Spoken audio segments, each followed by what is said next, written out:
Buon pomeriggio dal TG del Friuli Venezia Giulia. La conferma di una protezione civile regionale d'eccellenza nel panorama nazionale è arrivata oggi dal capo del Dipartimento Franco Gabrielli, che a Palmanova ha aperto i lavori del coordinamento delle regioni italiane della protezione civile, da oggi di nuovo affidato al Friuli Venezia Giulia. È l'occasione per inaugurare anche la nuova struttura. Il servizio di Andrea Romoli.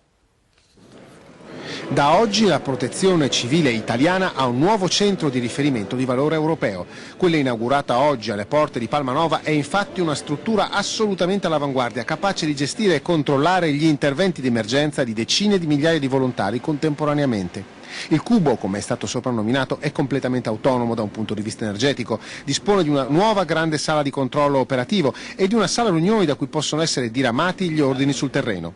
L'inaugurazione del nuovo centro di protezione civile di Palmanova coincide con un importantissimo passaggio di consegne. Prendiamo il testimone dalla provincia autonoma di Trento nel coordinamento nazionale delle regioni per quanto riguarda la protezione civile, ovviamente sotto la regia del Dipartimento nazionale, e ovviamente siamo orgogliosi.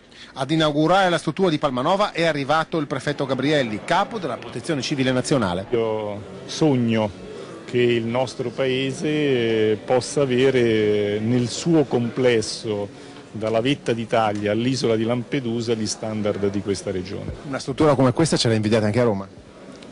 Sicuramente, tant'è che questo è il luogo del disaster recovery del Dipartimento della Protezione Civile Nazionale.